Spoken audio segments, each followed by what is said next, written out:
Like what the song says, Lord, I give you my heart. And as we continue the service this morning, not just that we are giving our hearts, but we are preparing also our hearts in the Word of God. So it's going to be the fourth lesson, ating title po na moving on, moving up, and we are dealing on different battles that we have here in life. So ngayon, pag-aaralan po natin mga kapatid, is the winning battle in God's way, sa paraan ng ating Panginoon. Okay, so we have here the story of Gideon. So kung familiar po kayo sa kanya, medyo makaka-relate po tayo ng mas mabilis. But then, let's pray first, brothers and sisters. Let's bow down our heads and let us ask God's presence. Father in heaven, thank you so much. Once again, Lord, we have this privilege and opportunity. Thank you, Lord, for the song imparted in our hearts. These songs are really a way of our worship when we are singing this. Thank you so much, Lord, that we have this atmosphere. You have your, we have your presence, Lord. Salamat po. And as we listen to your word, speak to us, use your humble servant. Gamitin mo siya, cover him with your blood. Anoint mo siya, Panginoon, at ikaw lamang, O Diyos, ang makita. Bigyan mo siya ng karunungan para ang kapahayagan ay maging sa iyo lamang, Panginoon. Gawin mo lang mang siyang tagapagsalita mo, kalooban mong masunod. Muli, aming ka pong tinataas, sinasamba. Thank you so much. This is our prayer in the name of the Lord Jesus Christ. Amen. Nabasahin po natin mga kapatid, dito po sa Book of Judges. Dito na po natin basahin sa verse 12. And the Midianites and the Amalekites and all the children of the east lay along in the valley like grasshoppers for multitude, and their camels were without number, as the sand by the seaside for multitude. And when Gideon was come, behold, there was a man and told a dream unto his fellow and said, Behold, I dream a dream, and lo, a cake of a barley bread trembled in the host of Midian, and came unto tent, and smote it, that it fell, and overturned it, that the tent lay along. So nakakita po siya ng panaginip. Then, doon sa last part na ating pong babasahin, dito po tayo sa verse 16. And he divided the 300 men into 3 companies, and he put a trumpet in every man's heart, with empty pitchers and lamps within the pitchers. And he said unto them, Look on me, and do likewise. And behold, by I come to outside the cup, it shall be that as I do, so shall do. Now in verse 18, when I blow with the trumpet, I and all that are with me, then blow ye trumpets also every side of the camp, and say, The sword of the Lord and of Gideon. So yan po yung nangyari, mga kapatid, at yan po yung ating pag-aaralan. So, bibigyan ko kayo ng backdrop of the story. Then later on, na tayo dun sa pinaka-message po natin, at kuha po tayo ng mga ilang puntos para mas maintindihan po natin yung atin pong pakikipagbaka dito sa mundong ito. Very relatable po ito, itong istoryang to, sa iba't ibang mga labanan po natin sa buhay. Okay?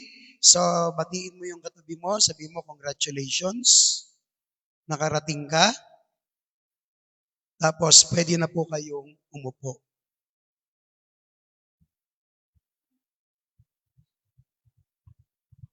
So, abangan nyo po, mga kapatid.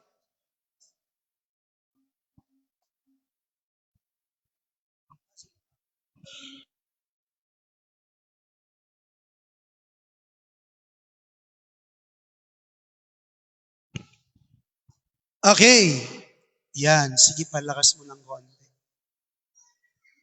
Sa this coming April 2 ba? 2 ang ating Holy Week. Yung Friday. Basta yung Good Friday, mga kapatid. Sa antabayanan niya, meron po tayong gawain. So sa Sunday, announce po yun kasi pag-usapan namin yung oras. Kasi tinitignan namin kung anong oras pwede. Kung umaga ba tayo o hapon, o gusto nyo madaling araw, wala namang problema sa amin. So sino dito gusto madaling araw? Amen. Okay, so kakaroon po tayo ng special Holy Week. The service tayo. Tapos then after that Sunday, tayo po ay merong gawain din in preparation for the resurrection of the Lord Jesus Christ. Although nag-resurrect na ang ating Panginoon. But it is just to commemorate, mga kapatid, yung mga magaganda niya pong nagawa sa atin. Then, kasama po sa mga announcement na yan, ay mga kabataan, mag-ipon po kayo ng mag-ipon dahil may camp po kayo eh. May camp tayo. I hope lahat kayo na nandito ay makarating po doon. Maganda yung campsite na yon. Dagat po yon. Pag napalangoy ka ng malayo-layo konti, nakita nyo na yung barko ng China doon. So, pwede na kayong pumunta doon. Okay? Sa purihin ng Lord. Dali, hindi na-send yung PPT natin. So, we have here the story of Gideon. So, ang title natin ngayon is Winning the Battle in God's Way. Winning the battle in God's way. So, every one of us loves winning. Lahat naman tayo gusto natin manalo. In fact, mga kapatid, every battle, everything, mga kapatid, na nangyayari po sa atin, labanan po yan sa buhay natin. At medyo na po frustrate tayo minsan kapag ang mga labanan ng buhay ay not in favor sa atin. May mga labanan at para bagang hindi tayo nakakadiskarte ng maganda. Or ang iba naman, nananalo, nagtatagumpay, but at the end of the day, yung mga battles na yan, hindi pala paraan ng Diyos. Hindi pala nais ng Lord. So anong nangyayari po, mga kapatid? At the end of the day, even that we win the battle, kahit manalo po tayo, then if it is not God's way, parang talo rin talaga tayo o talo rin talaga tayo. That's why many people, maraming makikita nyo po sa paligid natin, they are successful, they are in the peak of their career, talagang nasa tagumpay, pero nandun yung emptiness sa kanilang buhay. Nandun yung hungkag sa kanilang buhay. In fact, kahit yung kanilang tinatangkilik, hindi nila masabi na ito yung pinaka-ultimate na kailangan po nila. Kaya nag-end up din sila, mga kapatid, sa self-destruction, bumabagsak. And it so happened that many Christians na ilalagay sa ganyang kategorya, na ilalagay sa ganyang mga bagay. Ano po yon? So, we wish to win every battle, but the problem, mga kapatid, ay nananalo tayo in our own way. So, hindi po yan yung gusto ng Lord. Because the battle that we need to win ay kailangan naka-anchor po siya, naka-angkla po siya sa kagustuhan, sa paraan ng ating Diyos na buhay. Nakukuha niyo po? So giving you the historical backdrop, mga kapatid, ang bayan ni Israel po dito ay nag-decline po siya. Yung bayan ng Diyos, bagsak po siya. Kasi from Joshua, ganito po kasi ang pinaka-tema niyan eh. Paglabas nila sa Egypt, nasa wilderness po sila. Si Moses po yon. Now, nung namatay po si Moses, sumunod po si Joshua. Okay? So itong si Joshua, naging utos sa kanya ng Diyos, tapusin lahat at sakupin yung promised land, yung Canaan. Okay. Kaya lang namatay na lang si Joshua, hindi niya po yun naubos lahat. So may sumunod na pangyayari at yun yung naging critical. Bakit? Kasi from Moses to Joshua, trinain ni Moses si Joshua to be his successor. So nagkaroon ng kapalit. Kaya lang pagdating po kay Joshua, wala siyang naging successor. Kaya yung sumunod na libro, Judges po, kaya Joshua, Judges. Ibig sabihin, mga hukom po ang namuno sa kanila. Marami pong mga hukom nun. Iba't ibang mga panahon po yon. Sila Samson, si Gideon, sila Barak, sila Deborah, maraming mga hukom nun. Ibig sabihin, yung kanilang mga pangyayari na dapat naka-align sa Diyos, hindi na i-align ng maayos. Nalihis po sila, kaya kahit minsan nagtatagumpay po ang mga taong ito, hindi naman yon yung paraan ng Diyos.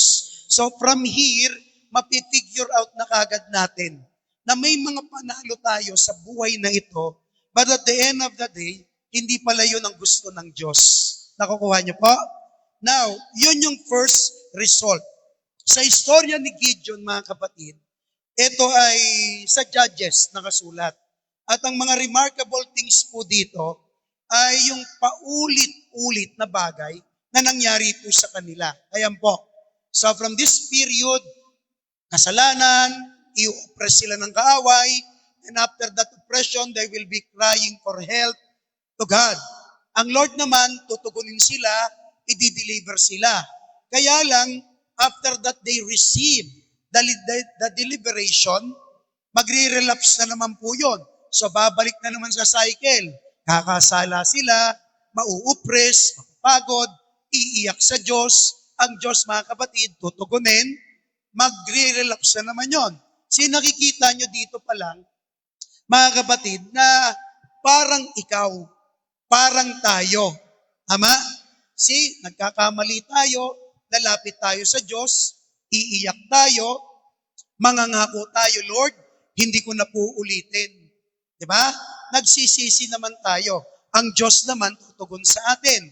Kaya lang, pag may mga pagkakataon na ang ating pananampalataya ay natutulog, yung ating mga tagumpay na binigay ng Diyos, yung deliberation niya sa atin, nakakalimutan po natin yun. Bumabalik ulit tayo sa kamalian, nauoppress tayo, napapagod ulit tayo, nagiging paulit-ulit na lang. Well, hindi ganyan ang gusto ng Diyos sa atin. Kasi gusto ng Lord from the very start that He called us, gusto niya bigyan tayo parati ng tagumpay. Amen? Sino gusto ng victory dito? Okay. So dito sa pangyayaring ito, ano yung susunod, Atiban? Basahin po natin. And the children of Israel did evil in the sight of the Lord. And the Lord delivered them into the hand of Midian 7 years. So si Lord, nagkasala si Israel, no? Si Lord na yung gumawa ng paraan para itong Israel ay i-deliver. Ibig sabihin, ang tigas ng ulo nyo, ha? Sige, maaalipin kayo sa mga Midianites po ito. Okay? Ang mga Midianites during that time, medyo matitindi po yan. Okay? So, minsan ganyan tayo. Sa katigasan ng ulo natin, si Lord na minsan yung gumagawa ng paraan para ikaw ay makulong sa ganyan. Kaya, yan yung problema ng maraming mga mananampalataya eh. Diba? Kaya nagpapaulit-ulit, pero time will come, ang Lord napupuno din eh.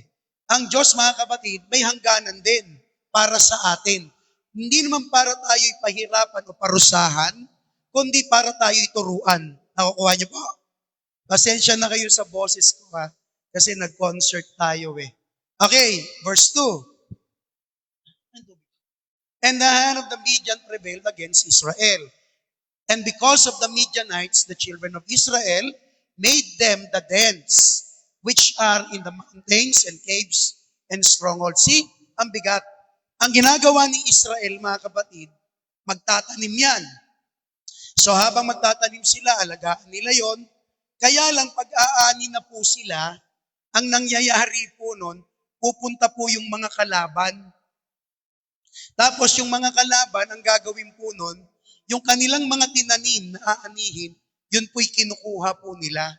Si Gideon, ang ginagawa niya po, bago pa dumating yung kalaban, halimbawa, ngayon, aanihin kinabukasan, ang style minsan nito, sa gabi niya inaani eh. So, alam mo yun, mahirap eh. Naging routine nila yun eh. Kaya nagtatago yan si Gideon, natatakot. Yan yung naging bahay po nila noon. Bundok, kuweba, hanap sila ng mga lungga. Yan yung kanilang panahon. Kaya ikaw, mapalad ka pa pag may bahay ka eh. Amen? Sila noon, wala talaga. Pag may nakita silang malaking kuweba, dito na tayo. Walang ilaw yun. So imagine that for 7 years, ganun katagal. So nagpaikot-ikot yung problema, wala silang mapuntahan. Hanggat isang araw, mga kapatid, kailangan na itong wakasan at tapusin. At hindi alam ni Gideon, siya pala yung gagamitin ng Diyos. See? Now from this time, makakita ka na kagad ng magandang message. Alam nyo minsan, sa buhay po natin, ganito yan.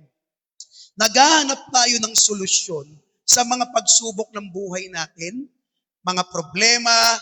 Kaya lang, minsan pa lang ginagawang solusyon ng Diyos ay ikaw na baguhin.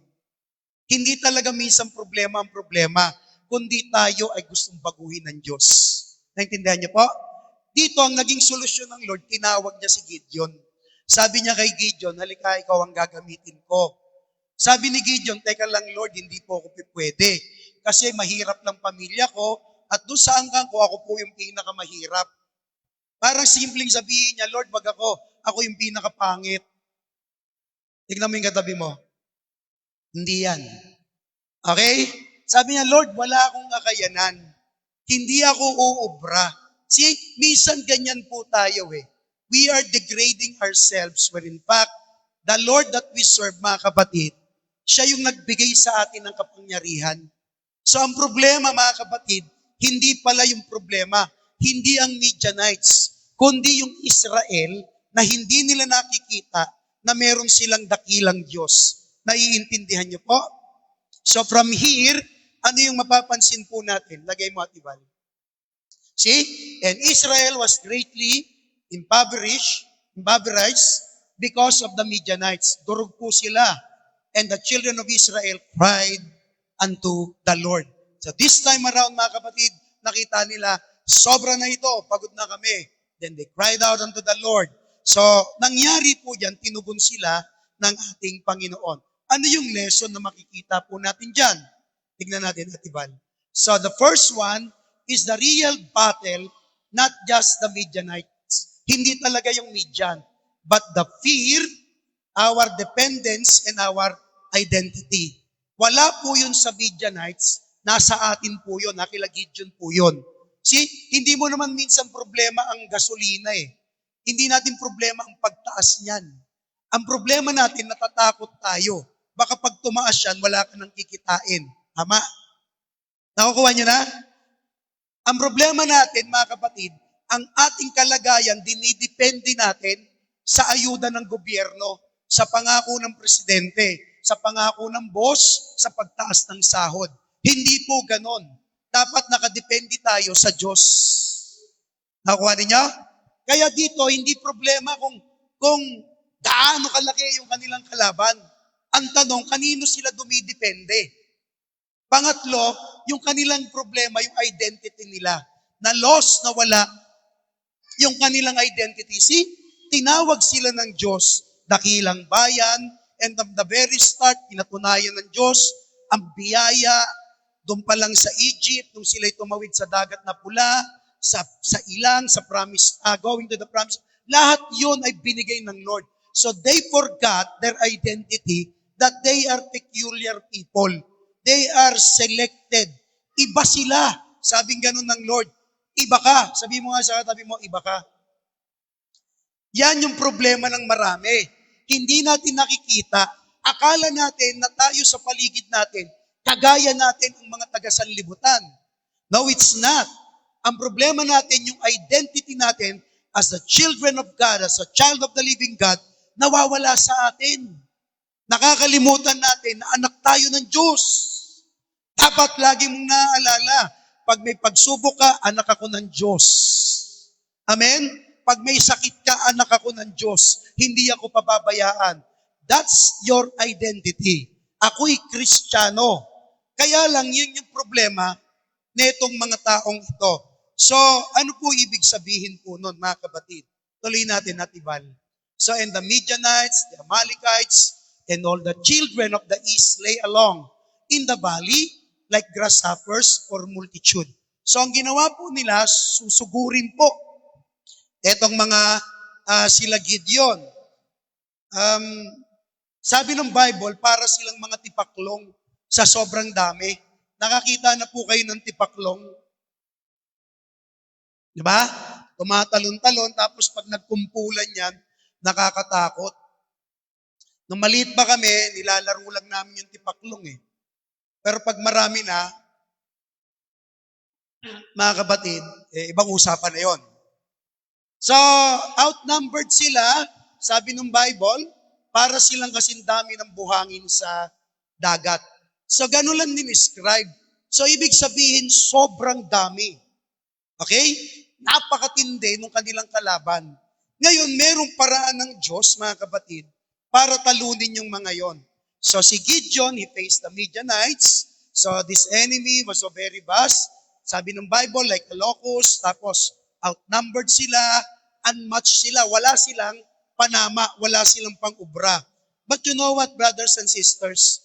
Babalikan po natin yung real issue. Ayan yun, no? Ang real issue, mga kapatid, lagay mo atibal. Ito yung real issue. Number 1, fear in the hearts of God's people. May takot po sila eh. Bakit?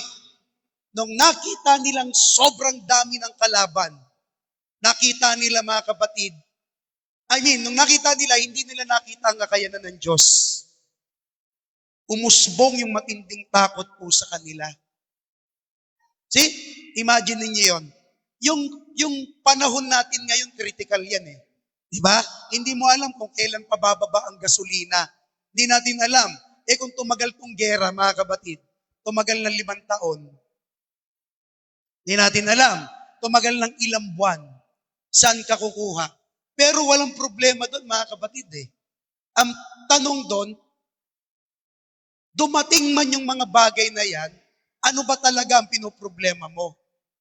Natatakot kasi tayong harapin yun. Meron tayong takot sa puso. See, ang totoo nun, bago pa nakita nila yung ganong karami, tandaan nyo yung ganong karaming kalaban, takot na silang lumaban eh. Hindi pa nila nakikita yon, sila mga kapatid nagtatago na. So the real battle first, the real issue is not the enemy. It was their fear in their heart. So the same din po sa atin. Isa sa pinaka nakakatakot na buhay ay mabuhay ka sa takot. Tama ba yon? Isa sa nakatatakot o nakakatakot na buhay, yung nabubuhay tayo sa takot. Kasi kahit anong mangyari, matatakot ka eh. Pagpalain ka, matatakot kang mawala. Pag di ka pinagpapala, natatakot ka mga kapatid. Baka hindi ka napagpalain.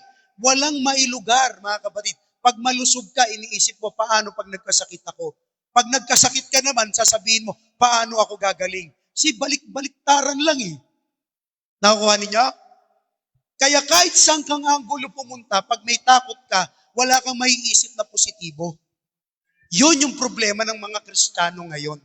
Hindi mo naman masusolusyonan yung gera sa Iran eh. Hindi natin masusolusyonan. Ang dapat solusyonan natin, ayan, yung natatakot tayo mga kapatid, mula sa ating mga puso. Naiintindihan niyo po? Si Amen, nung bata pa yan, tinitingnan ko, paano ko kaya palalakihin tong batang ito? Sa hindi ko maisip ang laki niya na ngayon. Nakuha niyo? Okay, next. Ano pa yung problema? See, the misplaced confidence in human strength. They place their confidence sa kanila pong mga sarili, sa kanilang mga kasama. See? Parang si David yan, nakita niyo, wow, ang dami natin. Kaya natin yan. O, natalo po sila. Ito naman medyo baliktad. Sabi nilang ganon, talo na tayo dito. Ang konti lang natin eh. ilan lang tayo. See? So kahit saan mo dalhin, talo pa rin. Parang sinasabi ko kanina, magkaroon ka, matatakot kang mawalan. Pag wala ka mga kapatid, natatakot ka. Bakit? Kasi hindi mo alam kung hanggang kailan tatagal yung iyong kalagayang wala ka. See? So nami-misplace natin at nailalagay natin yung kumpiyansa natin sa tao. Minsan sa trabaho, minsan sa boss natin. See, kahit ang mga kumpanyang malalaki, bumabagsak po yun eh. Yung Nokia, alam niyo yung Nokia? Sino mag-iisip babagsak ang Nokia? Wala. Dahil napakatindi ng Nokia. Pero ngayon, wala na. Sino mag-iisip na ang malalaking kumpanya, parang may kumakagat dito.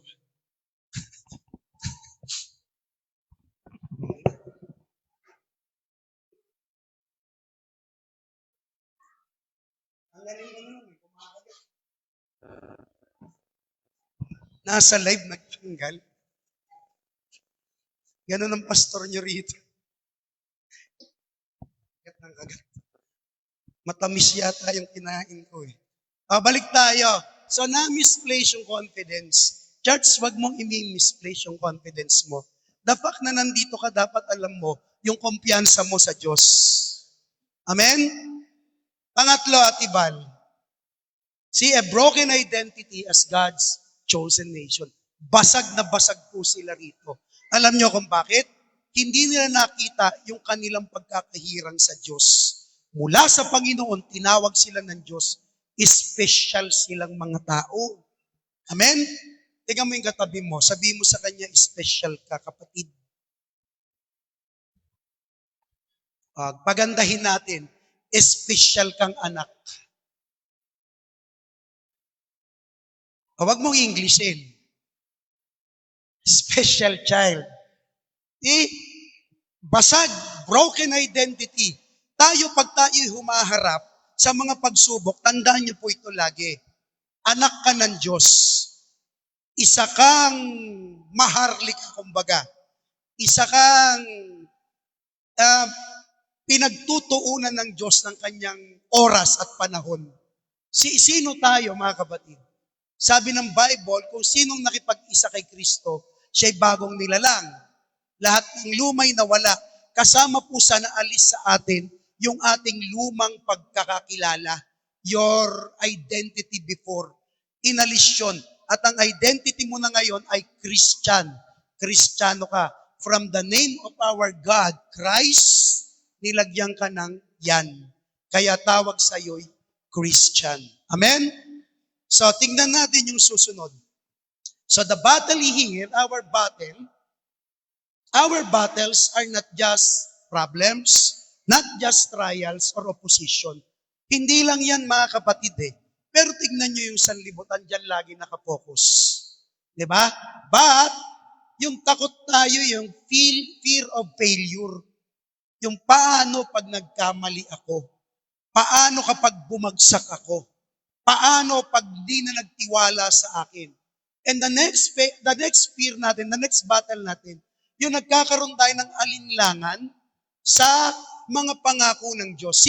See, from the very start, si Lord, nangako yan kay Abraham, sa kanyang mga anak, hanggang kay Moses, I will be with you, I will be with you.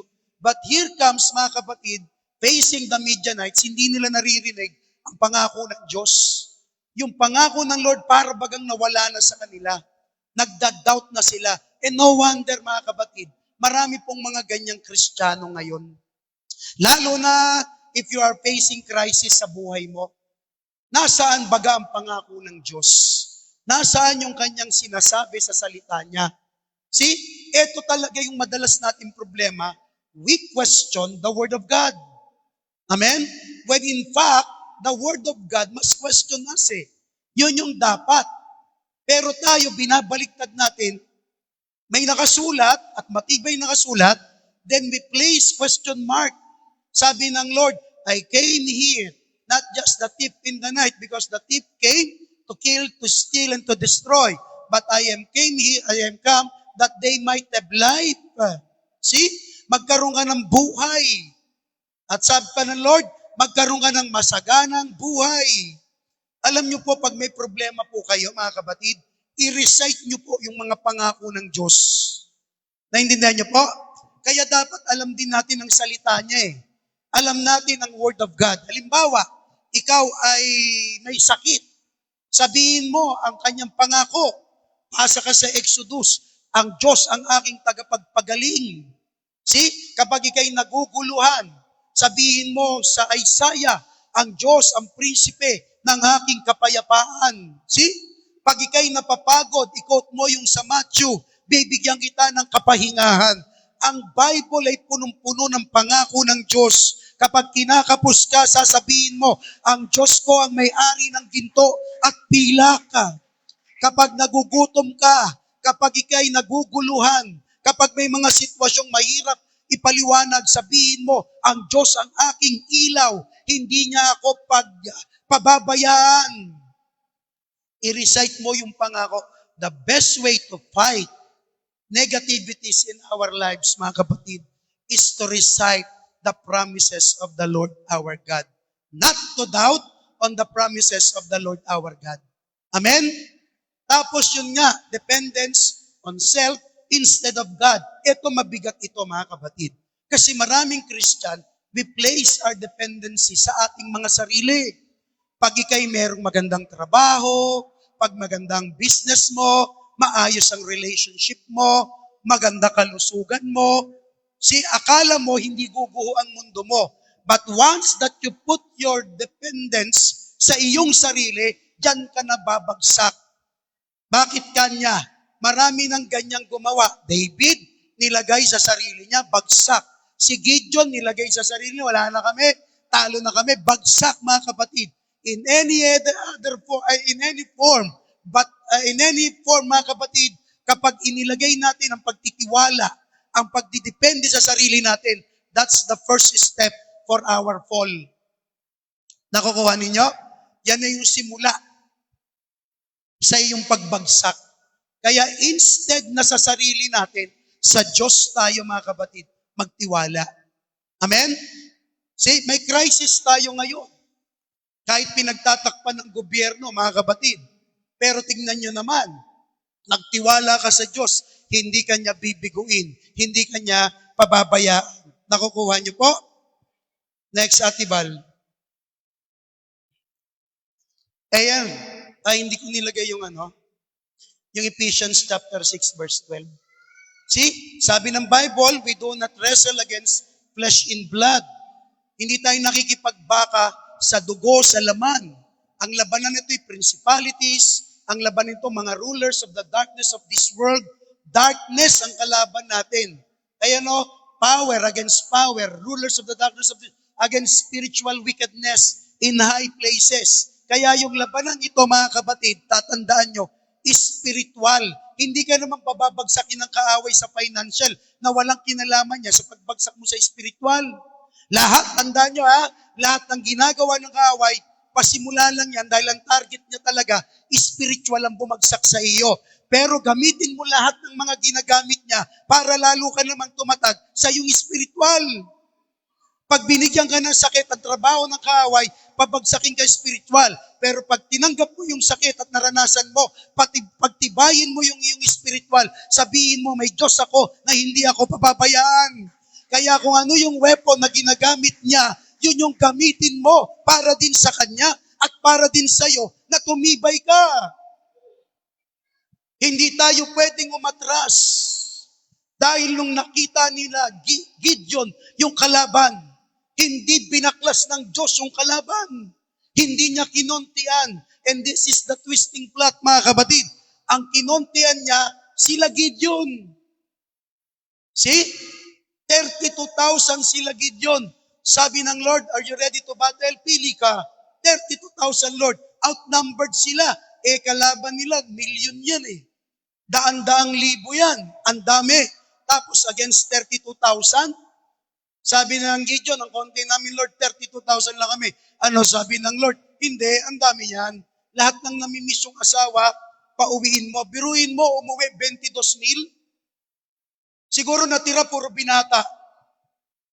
Hindi naman sinabi, pero ang daming namimiss yung asawa. Ewan ko ngayon ha, kung namimiss niyo yung asawa niyo. Buti hindi sinabi, sino namimiss yung biyanan? Baka walang umuwi. Hindi ha, pero mabigat yon. Ang iniisip ni Gideon, Lord, 32,000 kami, bawasan mo yung kalaban namin, gawin mo na sila 15,000, at disadvantage kami. Hindi, ang ginawa ng Lord, mga kapatid, sila yung binawasan. Sabi ng Lord, hindi naman to labanan ng dugo at laman, hindi naman to labanan to fight.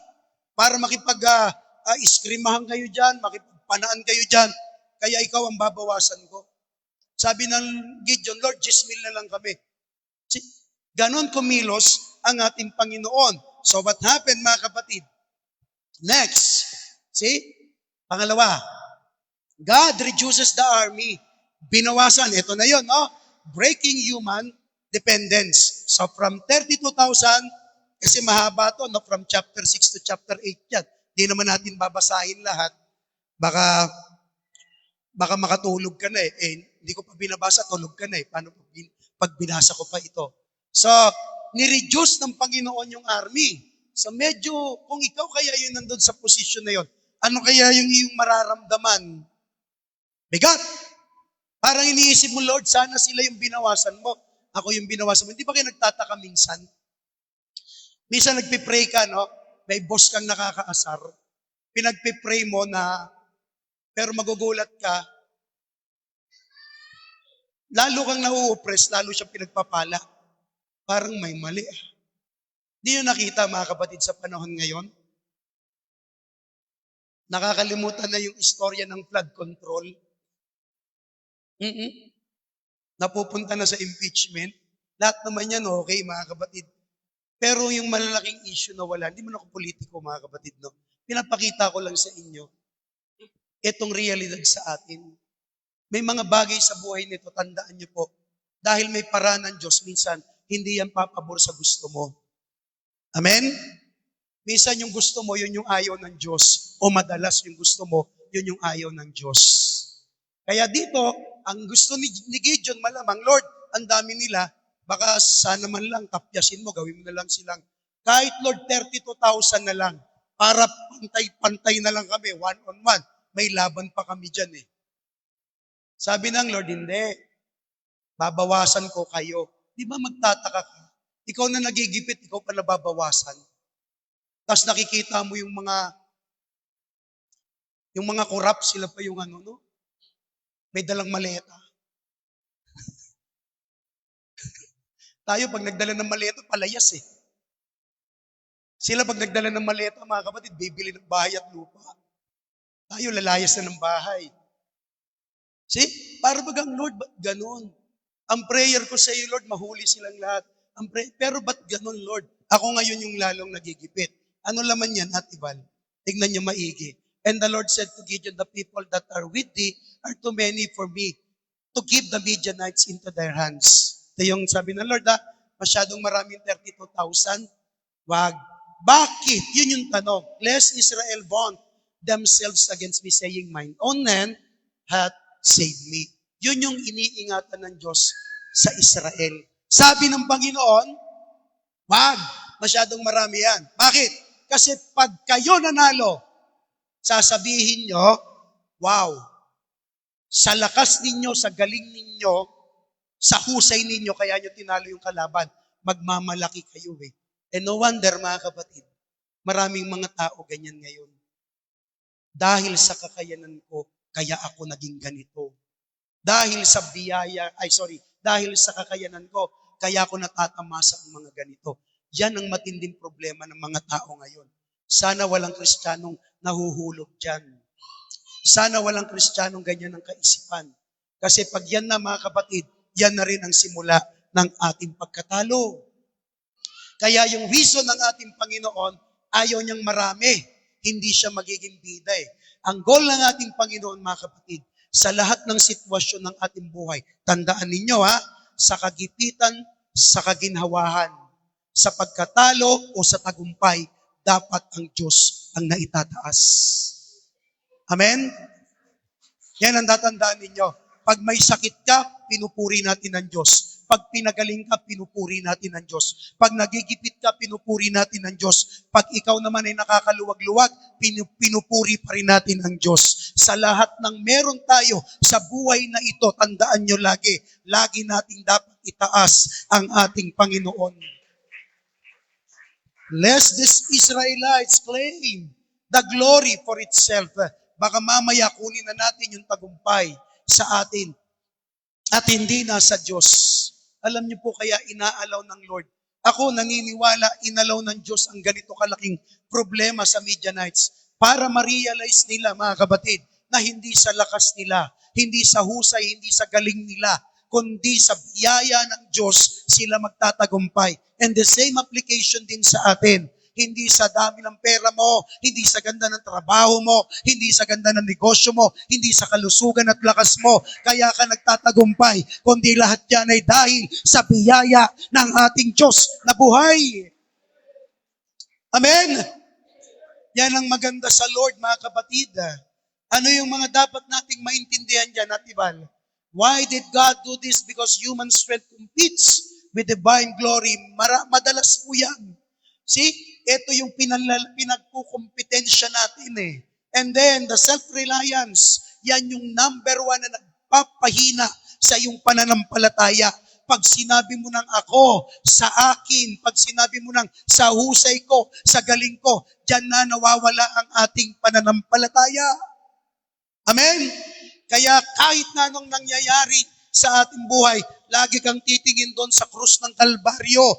Isa kang sundalo na laging nakaluhod, na bawat labanan nakatingin ka dahil merong Diyos, merong Panginoon na nagbibigay sa iyo ng tagumpay. Yan ang pinakamaganda sa buhay na ito. Nagigets niyo po? Ano ibig sabihin nun? Then what happened? That God may allow, eto na, some financial limitations. Di mo nakikita minsan, ba't kami kapos? Fewer opportunities. Sabi nga nila, habang ang ilan, maraming kinikita. Ako kahit isa wala. May mga setbacks tayo. May mga weaknesses tayo. Bakit sila ganito? Bakit ang yaman niya?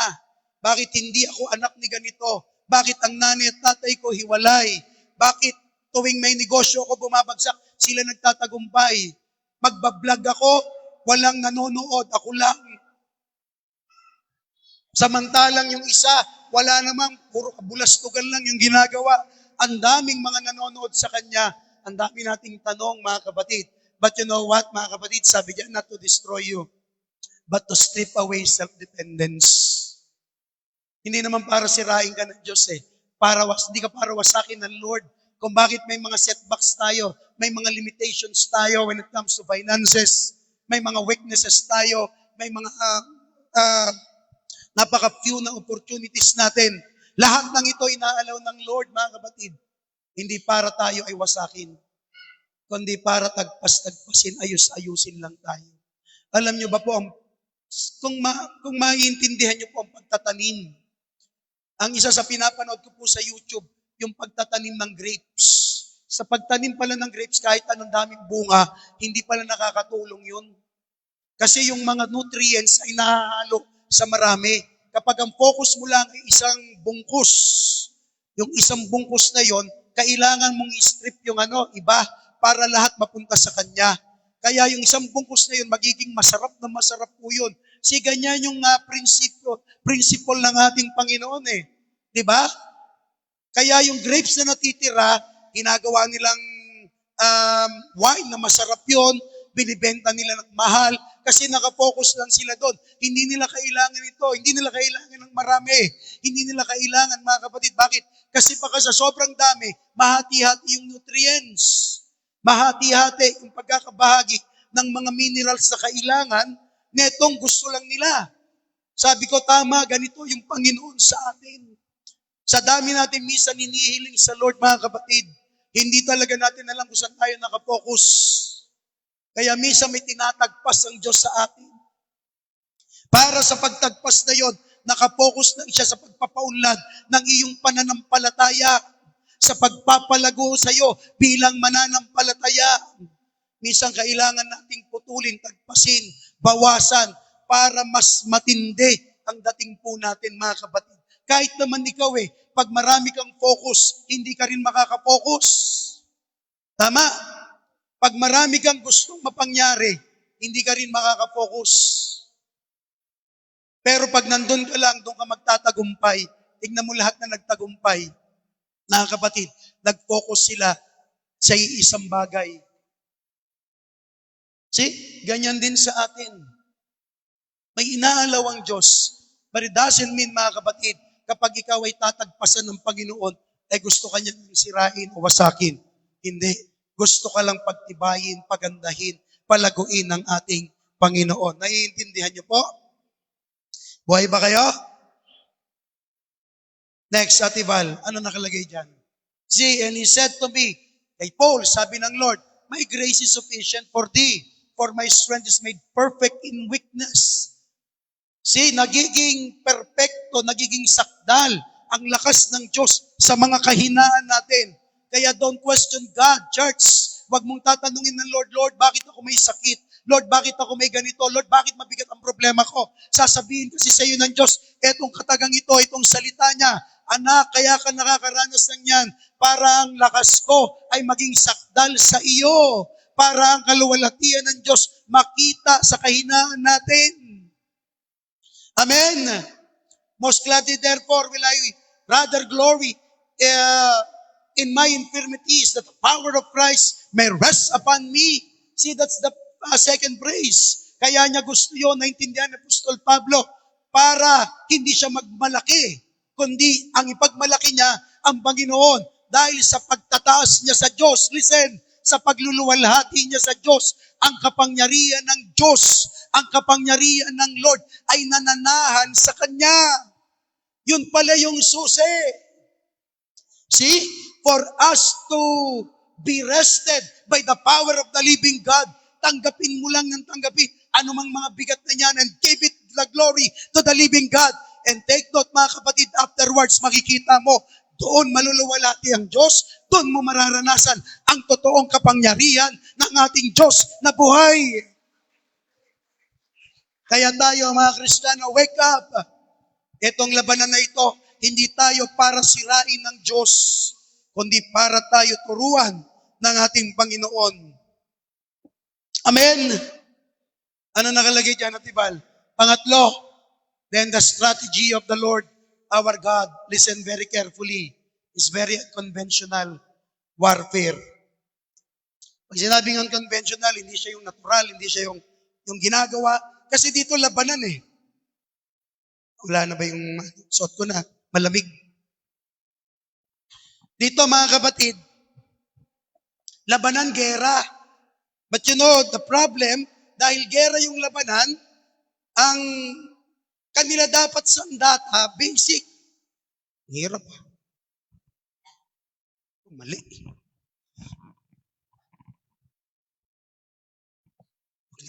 Hirap. Unconventional, lagay mo, Tibal. Ikaw na lang magbasa kung sinusuot ko. Basahin mo. Ginawang estudyante.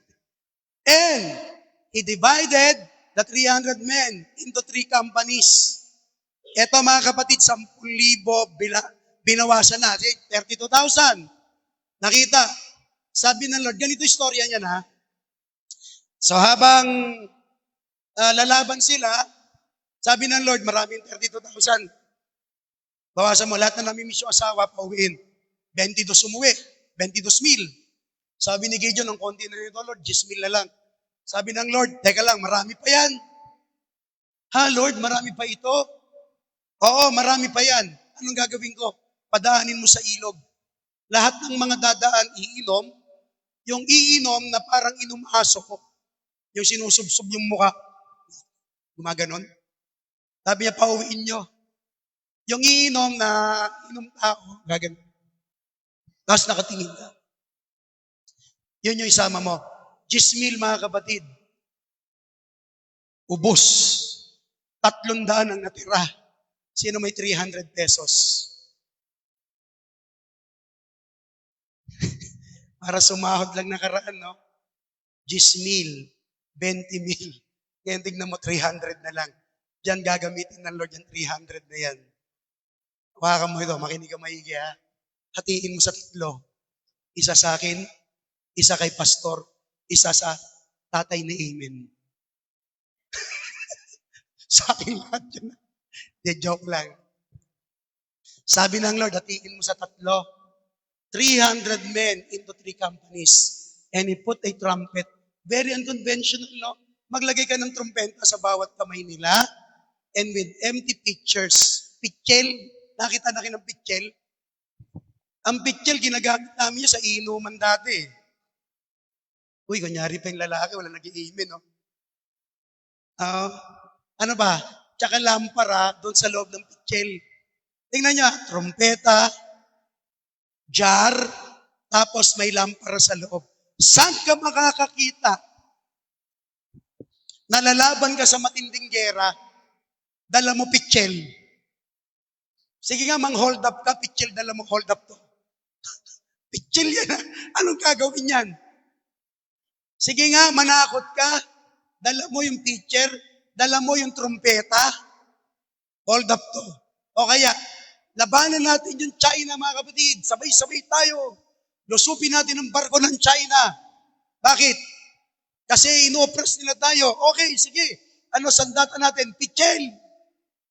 Hindi pwede, no? Nakikits nyo ba yun? Buhay pa kayo? Para ni-imagine nyo yung pitchel nyo sa bahay, ah. Pag may problema ka, tingnan mo lang yung pitchel mo. Sabing gano'n ng Panginoon, eto dadalhin ninyo, saan ka makakakita ng labanan na ganyan ang pinapadala? Wala. Sa Diyos lang. Makinig kayong maigi. Lahat tayong pumasok dito may pagsubok at problema. Tama? Walang may takas dyan. Pero pagpasok mo dito, wala naman pinapagawang iba at Diyos, kundi magpurit sumamba ka lang sa Kanya. Diba? Magugulat kayong ginagawang mong yan. Sabi ng MC natin kanina, hindi tayo ligtas sa problema, pero hindi na natin nararamdaman pag nasa presensya ka ng Diyos. Naiintindihan niyo ba yun? Tingnan niyo, ano laman yan? God's instructed this Gideon, Gideon's 300 men to fight. Trumpet, empty jars, torches inside the jars, no sword in hand. Wala talaga. Ano ibig sabihin niya, Natival? At the right moment, they broke the jars.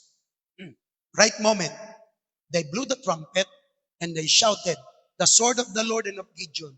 And this, God, causes confusion in the enemy camp. Nung narinig nila ng kalaban yung pagpupurit, pagsamba, nakita ng mga kalaban yung tindi ng lakas. O narinig na yung tindi ng lakas ng pagpupuri. Anong nangyari po, mga kapatid? Ang Diyos ang kumilos, nilito yung mga kalaban. Wala silang ginawa sa kalaban. Ang ginawa nila, nagpuri sila sa Diyos.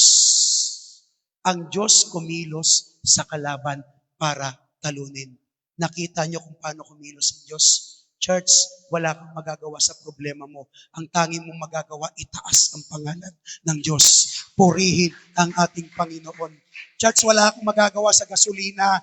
Kahit magreklamo ka, kahit magprotesta ka, wala kang magagawa sa krudo. Ang gawin mo na lang, mga kapatid, magpatuloy kang sumasamba sa ating Panginoon. Dahil naniniwala ko, anumang sitwasyon na nangyayari sa atin, kontrolado yan ng ating Diyos na buhay. Inaantay ka lang ng Panginoon. Lumapit at magtiwala sa Kanya. Sumamba at magpuri sa Kanya. Kahit ano ang iyong dinadas, hayaan mo ang Diyos ang kumilos dahil alam niya ang Kanyang ginagawa. Amen. Wala lahat. Itong tatlong ito'y napakahalaga nito, mga kapatid. Tingnan nating maigi. Bakit yan yung pinadala ng ating Panginoon sa kanila? Because this method from the Lord our God, number 1, it defy human logic. Pinaliwala niya. Why? Because logically speaking, tandaan ninyo, when you were going to fight the battle, sword ang dala mo, kalasag ang dala mo, pana ang dala mo, lahat ng pwedeng pampabagsak at pagpatay sa kalaban. Pero dito, mga kapatid, hindi nakikita ng Diyos, mga kapatid, yung kalaban na ganun patatalunin. Ang nakikita niya, tignan nyo ha, hindi niya nakikita yung kalaban o tinitingnan ng kalaban na sa ganun tatalunin. Tinitignan niya yung Israel, yung kanyang anak, kung paano magtatagumpay. Wala siyang pakialam dun sa kalaban. Ang pakialam ng Lord yung Israel, kung ano yung gagawin ni Israel para sa ating Panginoon. Yan yung wisdom dito, mga kapatid. Ang Lord, wala naman sa Kanya ang mga kalaban natin Tinitingnan ng Diyos yung ikaw, kung may gagawin kang pagtitiwala sa Kanya, kung mananampalataya ka sa Kanya, kung magbubuhos ka ng pagsamba at pagpupuri sa Kanya. Yan ang usapin dito, mga kapatid. See? Magugulat ka na lang dahil may ginawa ka sa Diyos. Meron kang pinuri mo ang Lord, sinamba mo ang Panginoon, sinunod mo ang Panginoon, nagtiwala ka sa Kanya. Doon mo makikita kung paano kumilos ang Lord. Hindi niya pinawasan yung kalaban. Wala namang tinatanggal na problema sa atin ang ating Panginoon. Dahil kasama na natin sa buhay yan, walang tinatanggal na pagsubok, pero pinagtitibay tayo ng Diyos sa mga bagay na iyan. Simulan mo lang magtiwala, simulan mo lang sumamba, and they require, mga kapatid, this radical obedience. Hindi to simple, because at the end of the day, even Gideon will going to question God. Lord, bakit? Bakit ganito? See? Pero sabi ni Gideon, I won't question you, Lord. Basta ako susunod. Basta ako, magpa-follow ako sa iyo. I will obey your command. Hindi ko alam kung ano purpose nitong pitchel na ito, itong ilaw na ito. Hindi ko alam kung ano purpose nitong trompetang ito. Basta susunod ako sa iyo, Panginoon. And the same method, mga kapatid, na gusto ng Lord na pangyari sa atin. Wala tayong alam kung paano susolusyonan ng Diyos ang mga pagsubok at problema natin. Wala tayong idea ni katiting, mga kapatid. Pero isa lang ang magagawa natin. Pumunta ka sa pinapapuntahan ng Diyos. Gumawa ka, kumilos ka, sumamba ka, magtiwala ka, magpuri ka. Yan lang. Yan ang gusto ng Lord. And it requires radical obedience. Minsan yan yung problema natin Tignan nyo, ilang Kristiyanong bumabagsak. Ang sabi ng Lord, unahin nyo ako, unahin nyo ang katuwiran, unahin nyo ang kaharian. Pero inuna yung kanilang katuwiran, inuna ang kaharian ng sanlibutan. Nasaan ang ilan? Bagsak! Bakit ka natatakot? Dahil babagsak ka financial? No, it's not. Wala akong nakitang Kristiyano na nagtapat sa Diyos na pinabayaan ng ating Panginoon. Yan ang totoo. Bagkos lahat na nagtiwala sa Diyos, inangat ng ating Panginoon. Wala kang maririnig na patotoo, mga kapatid, na nung nakilala nila ang Diyos, sumama ang buhay nila. No, it's not. Nung nakilala nila ang Diyos, kahit na kanilang mga pagsubok ay mabigat, doon sila lalong tumatag. It requires a radical obedience. Yan talaga yon. Ikaw talaga susubukin ng Lord. Kung susunod ka, when Abraham asked by God to offer his son, there is a radical obedience there. Sarili mong anak i-offer mo, mabigat yun. Pero ginawa ni Abraham. See? When Moses asked by God to go back to Egypt, mahirap kay Moses yun. Pero sinunod niya pa rin. When Paul, mga kapatid, asked by God to be the apostle, or we will be the one to carry the gospel to the Gentiles, mahirap kay Saint Paul po yun. Marami siyang lulunukin, marami siyang kakainin. Pero ginawa niya pa rin, mga kapatid. See? Ganun din sa atin. Yes. Pero kailangan natin maging Gideon, mga kapatid. Habang nakikita at natatanaw natin ang mabibigat na problema at pagsubok, kailangan natin ang espiritu ng taong ito. Ang espiritu ni Gideon. Sumunod ka lang, ang Diyos ang bahala. Sumunod ka lang, ang Panginoon ang bahala ng gagawin kung anong gusto niya. Yun yung requirement lang sa atin. And what happened, mga kapatid? It revealed that supernatural power of the living God. Could you imagine when the Lord said, sige, lapit kayo, just blow the trumpet. Nagtrumpeta sila, pinatunog nila yung trumpeta, basagin nyo yung pitchel, lumabas yung liwanag. Then what happened, mga kapatid? Victory came. See? Paano yon? I don't know. Yan yung mga tanong na mahirap sagutin. Pero nakikita natin yung resulta. Sa labanang ito, mga kapatid, maniwala kayo. Hindi mo makikita, mga kapatid, kung paano kikilos ang Diyos. Pero makikita mo resulta. Ang hinahanap at inaantay sa iyo ng ating Panginoon. Alam niyo kung ano? Yung pagsunod mo. Nagigets po ninyo? Naunawaan po natin? Now, listen very carefully. This is the next thing. For our weapons of our warfare, for the weapons of our warfare, are not carnal, but mighty through God to the pulling down of strongholds. Yan yung mga kapatid, meron tayo. Yung mga weapons natin sa labanan, hindi carnal. Church, listen. Kaya minsan makikita mo ang kalaban mo, hindi talaga siya. Ang kalaban mo, yung espiritu na kumukontrol sa kanya. Hindi mo kalaban ng boss mo. Hindi natin kalaban ng presidente. May mga behind dyan, mga kapatid. Pero sumunod ka pa rin. Manatili ka pa rin sa pananampalataya. Huwag kang bibitiw. Kahit may mga nire-require na may bigat sa atin, sige lang. At the end of the day, makikita mo, gabuhangin man ang dami ng Midianites nung kumilos ang Panginoon na wala, ubos. Tandaan niyo mga kapatid, ang pagkilos ng Diyos depende sa iyong pagsunod. Amen? Pagkilos ng Panginoon, depende yan kung paano ka magre-response sa kanyang mga salita. Kaya kahit na anong gawin mo, kung hindi tayo susunod, kahit ano pa, kahit magtambling-tambling ka pa dyan, hindi kikilos ang Lord dahil hinahanap niya talaga yan sa atin. Napakasimple yung pinapagawa sa atin, pero hirap na hirap tayo. Makinig kayo, huwag kaligtaan ng pagtitipon. Mahirap bang intindihin yun?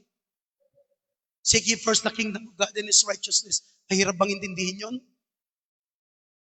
Huwag kaligtaan ng araw ng Sabat. Yun yung araw ng kapahingahan. Alam niyo yung Sabat na yun, literal sa kanila yun. Pero sabi ng Lord, pagdating sa New Testament, sabi niya, ako na yung inyong Sabat. Si Lord ang kapahingahan natin. Imagine that. Isipin yung maigi. Sa Old Testament, they doing this because of the law of Moses. Pagkaligtaan yung Sabat. Kaya sila mula Biyernes ang gabi, alas 6 hanggang Sabado ng umaga. Sabado ng gabi, wala silang ginagawa. Literal na pahinga, upo lang sila. Wala sila. Kaya kung may hugasan po sila na plato na iwan, hindi nila hugasan yon. Bawal ang trabaho po sa kanila. Nagigets nyo? Pero sabi ng Lord, hindi ganyan. Pagdating ko sa New Testament, sabi ng Panginoon, ako inyong kapahingahan. Ano yung sinasabi ng Panginoon? Kung magpapahinga ka sa araw ng Sabat, sa akin ka pumunta. Siya yung Sabat natin ngayon. Mahirap bang intindihin yon? Bakit ang ilan, mga kapatid? Ewan ko kung nagpapakadalubhasa kayo. Kung nagpapakadalubhasa tayo, mga kapatid, sa trabaho, medyo mabigat. Kung may doctorate siguro, mga kapatid, sa pagiging Kristiyano natin, at kukuha tayo ng course, Bachelor of, ano yung bachelor na natin? Sobra-sobra na. Hindi na bachelor, masters na, doctoral na. See?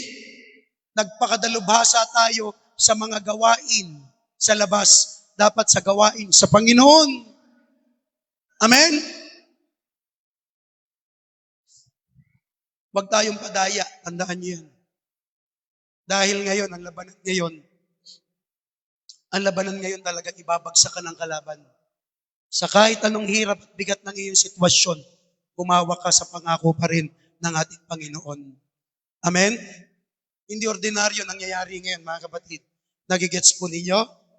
Now, this is the thing, the last part, the breaking of the jars. It reveals the power of the Lord Jesus Christ, the power of brokenness. Listen very carefully, this is crucial. This is vital. Ano pong nangyari? Binasag nila yung jar, lumabas yung liwanag. But before that happened, mga kapatid, nagpatugtog sila ng trumpeta. They started praising and worshiping the living God. They started calling upon the name of the Lord. Yun yung starting point po nila. Okay, we're ready to battle. Nandito kami, Gideon. Anong gagawin natin? Sabi ng Gideon sa kanila, dalhin niyo yung trumpeta. Patugtugin niyo lahat ng trumpetang dala ninyo. Hindi ko alam kung gaano sila kauhusay sa trumpeta. Pero sa daming dadalhin, bakit trumpeta? Hindi sila pinagdala ng itak, hindi sila pinagdala ng espada. Wala. Prone sila kung lumipad yung mga pana na yun, tapos silang lahat.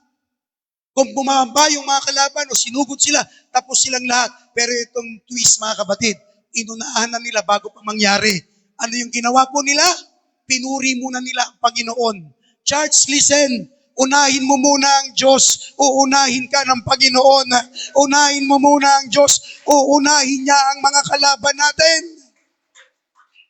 Kaya nung inuna nila ang Panginoon, ito yung mas matindi. Lagay mo tibala. And then the three companies blew the trumpet and break the pictures. That's the second thing. They break the pictures. Church, listen. Pag-break, held the lamps in their left hand, hawak, and trumpet in their right hands, and blew withal, and they cried, the sword of the Lord and of Gideon. Listen very carefully. Church, minsan inaalaw ng Lord na maging broken tayo. Maging basag tayo. Minsan inaalaw ng Lord yung bagay na yan sa atin. Pero kahit basag ka, kahit hirap ka, patuloy ka pa rin nagpupuri, patuloy ka pa rin sumasamba, makikita mo kapatid ang liwanag na nagmumula sa Panginoon. Kailan dumating ang liwanag? Nung binasag nila yung pitchen. Church, listen. Minsan, hindi tayo makapagliwanag kasi takot tayong mabasag. Ayaw natin maging broken. But you know what, mga kapatid, with this story, kailangan may basagin para lumabas yung liwanag. Don't we think sometimes, bakit kailangan ng matitinding pagsubok at problema? Para lumabas ang kaluwalhatian ng Diyos. Kailangan natin mabasag. See? And then after nilang basagin yung pitchel, nagliwanag. Hindi ba nakikita minsan? Ang radical transformation natin, mga kapatid, kailangan ng radical decision. May kailangan kang basagin sa sarili mo. May kailangan tayong basagin dito para yung liwanag ni Kristo lumabas. Nakakulong pa yata doon sa loob. Naiintindihan ninyo? Andiyan pa kayo? Kaya may mga broken dito, mga kapatid. Kasi pag broken ka, basag ka, liliwanag na po doon. Naiintindihan ninyo? Pero pag hindi mo pa binibreak yung bagay na yan, lagi na lang at lagi na lang, paulit-ulit na lang nangyayari sa iyo ang pait, ang hirap, ang pain. But try to break that, mga kapatid. At sabihin mo, Lord, I'm broken. Panginoon, basag na. Doon mo makikita, mga kapatid, yung liwanag. Sabihin mo sa Lord, napapagod ako, Lord. Sabihin mo, nahihirapan ako, Lord. Sabihin mo sa Kanya, ito, Lord, ang sitwasyon ko. Aminin natin, magugulat ka yung liwanag ng Lord lalabas. Ano sabi dyan natin, Val? The jar represents the human vessel. Tayo po yun. And the torch represents God's light within us. The light only shines when the vessel is broken. Naintindihan niyo po? Marami tayong iniingatan at ayaw natin. Huwag na kayo magagalit ha. Iniingatan natin mawalan tayong trabaho, mawalan tayong negosyo. See? Iniingatan natin. And dumadating sa punto, mga kapatid, na kahit isacrifice na natin ang mga bagay para sa Panginoon. Kaya tingnan mo, walang liwanag na dumadating. See? Wala. Bakit kanya? Kasi yung light, lumalabas po yun kapag basag na tayo. Nakukuha niyo po? Ano nakalagay dyan, Ate Val? God allows brokenness through our trials, through our suffering and humbling experiences. Binabagsak talaga tayo. Hindi sa para wasakin tayo. Ayan o, not to destroy you, but to reveal His glory through you. Lumabas ang kaluwalhatian ng Diyos. Kailan muling naluwalhati ang ating Panginoon sa panahon ng mga hukom? Kay Samson, mga kapatid, basag. Sira ang Lord. Dahil kay Samson, anong nangyari? Bumigay siya sa tukso. Ilan ang mga judges, mga kapatid? Sa mga tao na nandun din, naghiling sila sa Panginoon, Lord, bigyan mo kaming hari. Nainggit sila eh. Kaya si Saulo, ang ginawa nilang hari, hindi yun yung kalooban ng Diyos. Takot silang mabroken eh. Pero dito, pinakita ng Lord. See? Minsan kailangan mo maging broken. Diyan pala liliwanag yun. Kaya huwag kang matakot. May mga trials tayo, huwag kang matakot. May mga pagsubok tayo, huwag kang matakot. Hindi yan alaw ng Lord para sirain ka. Gusto lang ng Lord makita yung kaluwalhatian ng ating Panginoon sa iyo. Ano ibig sabihin niya, Natibal? But we have this treasure in earthen vessels, that the excellency of the power may be of God and not for us. As we go back, mga kapatid, kanina, doon sa starting point natin, kailan nare-reveal ang kapangyarihan ng Diyos? Hindi naman kapag magaling ka, hindi kapag mahusay ka, kapag wala tayo, mga kapatid, tapos inalaw natin ang Diyos maghari sa atin, doon kumikilos ang ating Panginoon. Amen? Ilan sa atin dito, nag-apply ng trabaho, hindi matanggap. Pero nung inuna mo yung Diyos, isang panalangin, dalawang panalangin, I don't know, pero nakita mo ang kamay ng Diyos kumilos. Hindi sa lakas at galing mo talaga eh, sa kapangyarihan pa rin ng Diyos. Amen? Ilan sa atin dito, ilan ang mga gamot ang sinubok mo, ilang kortal na ininom mo, mga kapatid. Pero sabi ni James, yung panalangin ng mga matatanda, ng mga elders, merong kapangyarihan yun para magaling. Dalhin mo rito. Ililians, baka magulat ka. Ikaw na lang ang inaantay para ma-release ang kapangyarihan ng Diyos. Minsan natatakot tayo pumunta sa altar. Hindi nyo baga alam, mga kapatid, makapangyarihan yan. Nandyan ang anointing ng ating Panginoon. Pag ika'y hirap, pag ika'y pagod, broken ka, that's the time lumapit ka sa Panginoon at i-reveal ng Lord ang kapangyarihan niya. Bakit, Atiba? Lagay mo. Because no breaking, no shining. Hanggat hindi tayo nag-break, hindi ka magliliwanag. See? Nalala niyo yung isang babae, ni-rape siya. 5 yata ng rape sa kanya. Hirap na hirap siya. Pero nung tinanggap niya na inalaw ng Lord o sabihin natin hindi gusto ng Diyos pero nangyari yung ganun. Nakita niya rin ang kamay ng ating Panginoon. Ilan dito sa atin, kung bubuksan lang ang mga patutuo sa inyo, ilan ditong basag, mga kapatid? But as you continue serving the Lord our God, nakikita mo, ikaw pa mismo pinalalakas mo yung mga tao sa paligid mo. Samantalang ikaw, punong-puno ka rin ng pagsubok at problema. Ganon yung mga tao na may liwanag dahil tinanggap nila na kahit sila'y basag, ang Diyos naman kumikilos sa kanila at nagliliwanag. Amen! So, yung trials, yung suffering, lahat ng yan, kailangan natin sa buhay. And the last part, the sound of the trumpet is declaring the victory of the Lord our God. God's victory. Anong gagawin ng trumpeta kung hindi mo patutugtugin? Amen? Pupunta ka dito, di ka naman magpupuri. Para saan ang pagpunta mo? Ito'y lugar ng pagpupuri sa Panginoon. Pupunta tayo dito, di ka mananalangin. Sabi ng Lord, my house shall be called a house of prayer. Ano silbi ng trumpeta kung di patutugtugin? Wala. Kaya ang isang Kristiyano nagkakasilbi kapag pinapakita natin, mga kapatid, ang pagpupuri at pagsamba sa Kanya. Sa ganyan tayo nilikha ng Diyos. That's the very essence of human being, to serve God, to worship God. Kaya nga yan yung unang utos, Hear, O Israel, the Lord our God is one Lord. Ano yung sabi niya? Serve Him. Serve Him with all of your hearts. Serve Him with all of your mind. Serve Him with all of your soul. Serve Him with all of your strength. Worship the Lord in the beauty of His holiness. That's our essence. Ano silbi ng trumpeta kung walang gagawin yan? Wala. Pero nung sinimulan nila, mga kapatid, it's a declaration of victory. You know, guys, your praise and worship is a declaration of God's victory in your life. Totoo yun. Kaya ang isang taong marunong magpuri at magsamba, binabanggit mo yun ng tagumpay sa Panginoon. Kung mahihiya ka, problema mo yan. Kaya ako hindi na magtataka. Yung hindi marunong magpuri, laging talunan. Nagigets niyo?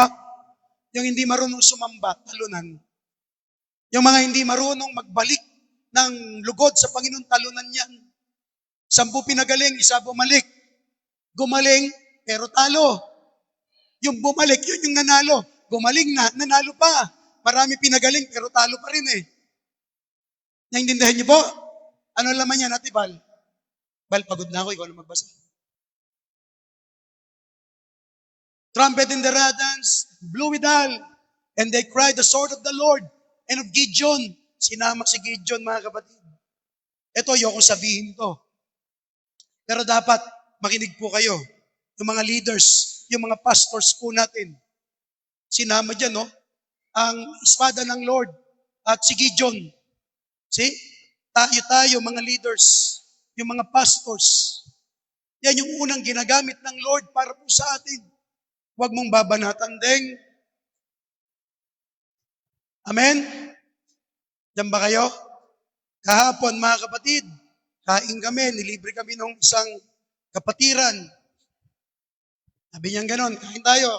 Tawag mga pastors. Pastor kami lahat. Sarap, saan tayo kakain? Sa prime steak. Mga alam pa lang, bang mayaman. Gano yan? Tingnan ko yung presyo, 1,111. 4 na 1. Eat all you can. Mga pangalan ng steak, di ko alam eh. Wagyu lang alam ko doon, di ko pa na-order. 2 lang nakain ko, di ko na pala kaya. 8 yata, sabi ko sayang yung 6, di ko man lang natikman. Sinabi niya, dapat kayong talaga, yan yung mga tinutulungan. Yung mga gumagawa sa Panginoon. Marami dyan, mga pastors, sugatan, tandaan nyo yan. Marami dyan, mga binabanatan. Sana sa CLM, walang ganon. Amen? Yung amen ng ibang amen. Sa ilong nakalabas. See?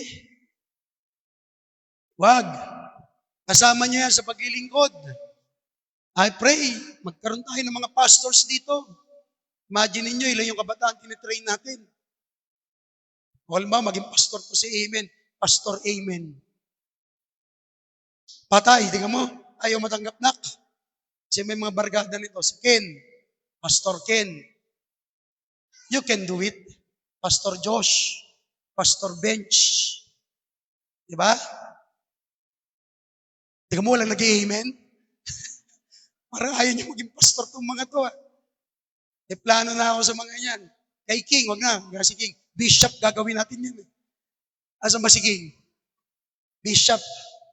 Siya ang pinaka-pastor nyo, yung bishop. See? Sama natin ang lilingkod. Walang iwanan. Amen? Nililid tayo, tinutulungan tayo. Kaya dito, mahalaga yung pagtunog ng trompeta. Bakit? It's a declaration. Sige, ate, balagay mo. Number 1, the trumpet was not a weapon. It was a declaration. See? It symbolizes proclamation of your faith. Proclamation of your faith. Sinisigaw mo, I am healed because of God. Pag umawit tayo, God is in control. Pag umawit ka, I am blessed. God is so good. I am healed. Ganon yung mga proclamation natin. Yan yung pananampalataya natin. See? Pinoproclaim mo yun. Ganon sila pag umawit. In confidence in God's victory. May tagumpay tayo. Yun yung pag-blow ng trumpet. Yun yung pahayag ng pagpupuri mo. Kaya mahalaga talaga pagpupuri tayo sa Panginoon. Diyan natatakot ang demonyo, mga kapatid. Diyan nanginginig ang kaaway. Kaya huwag niyo ikahihiya. Pentecostal tayo, apostolic Pentecostal. Pag nagpuri talaga yun, mga kapatid, walang bukas-bukas. Amen? Etong malat ko, 2 buwan na yata to. Pero hindi ko kinahihiya dahil malamang nakuha ko ito. Naalala ko, nung nag-preach akong malat na, nag-preach pa rin ako. Basta para sa Diyos, gagawin natin mga kapatid. Amen. Bakit? Kung sa school nga, nagagamit mong magturo ka, sa Diyos pa kaya? Sana ganun ang mindset natin. Kung sa trabaho nga, nagagawa mo ito nagsasacrifice ka dapat masigit sa Diyos. Amen. Yung pinost ko sa leadership na, ewan ko anong church yun, sabi nila, pag weekday, sabi nung isa, I'm an engineer, I'm an architect, I'm a bank manager. Yung isa, 2 yata, I'm a doctor.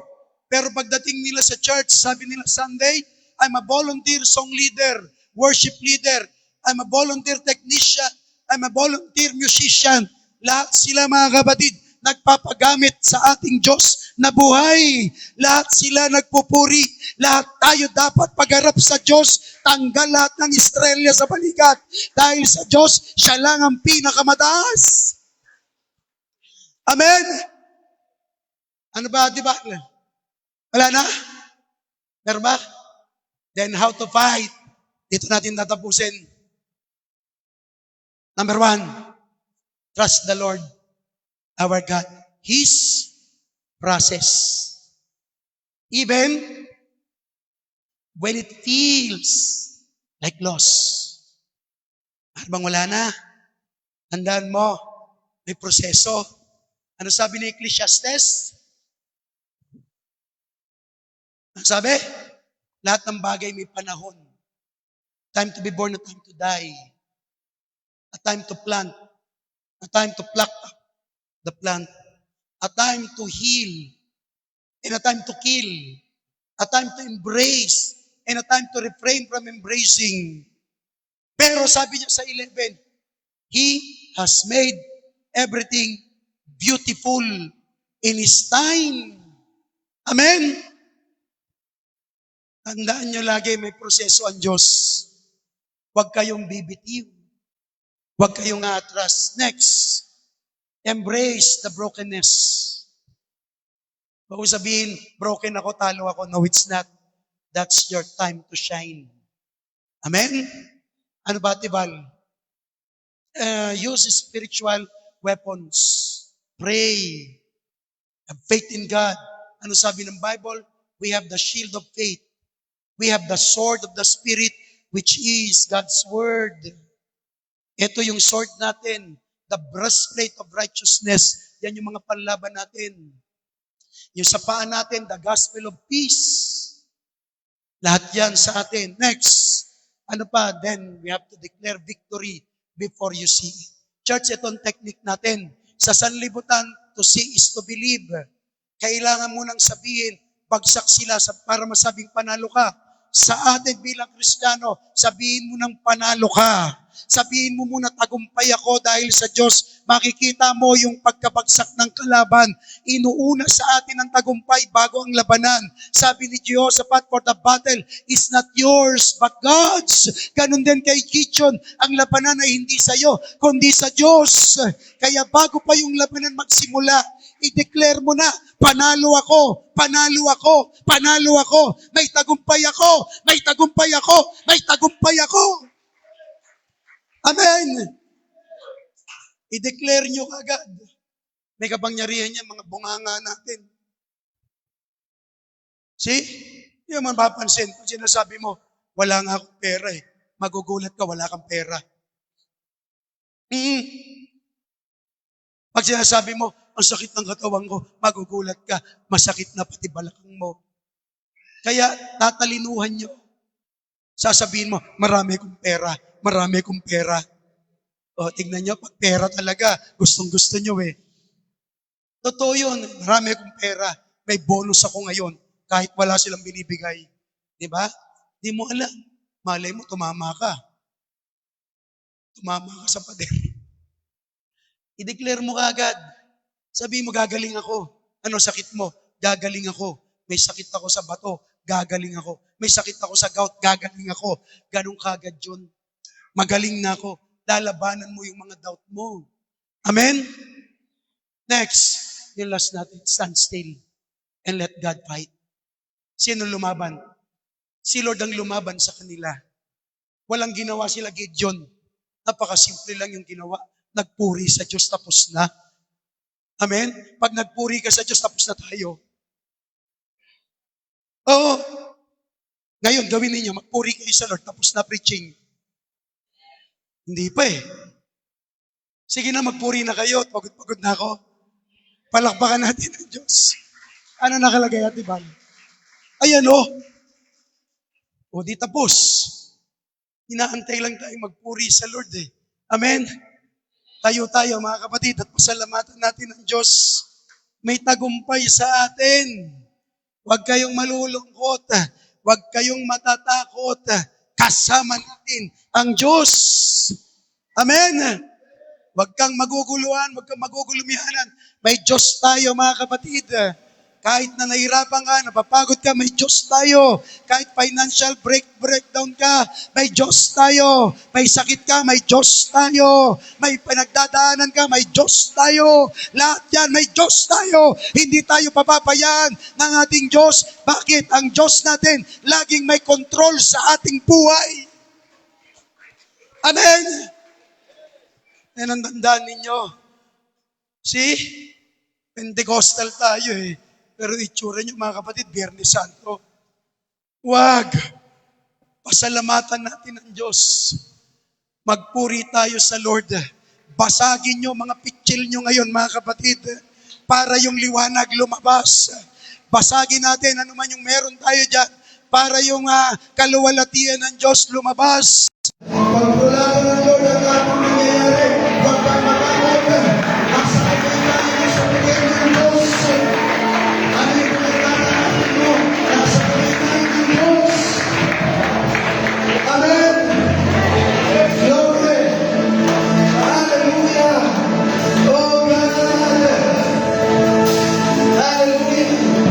Praise the Lord. Pinapakita ng ating Panginoon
winning battles the God's will. Kaya makakaupo muna mga kapatid.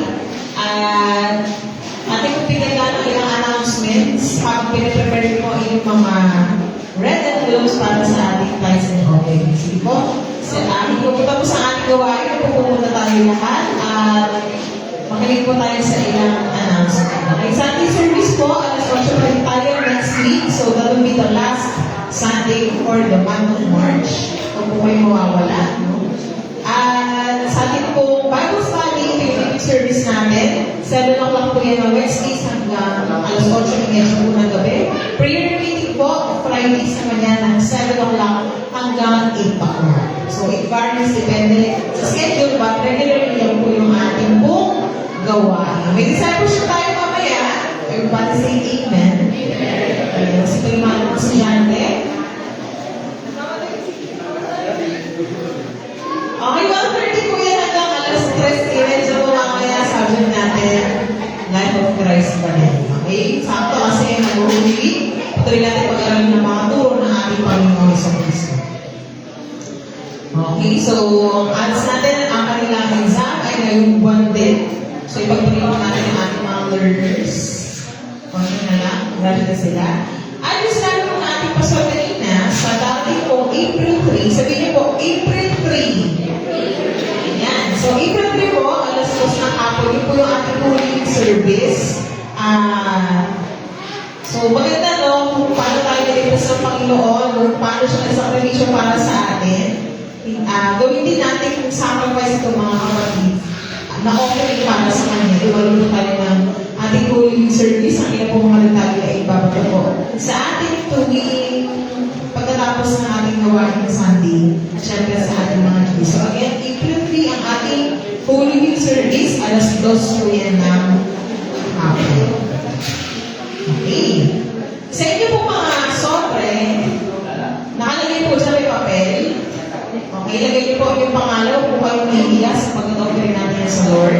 Yung day to day, March 22, at yung pong tithes, hindi niyo po doon kung ito ba ay tithes. Yung 10% na ating lang. Offering, okay, at yung ating pong mga pledges. Love gift, mission, and all. So, pakiintigit na lang po at pakilagay ang total. Okay? Ayan. So, makaready na tayo sa ating pangkaloob. Muli ko niya ako po ang lahat na magsitayo.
Message that we heard from you.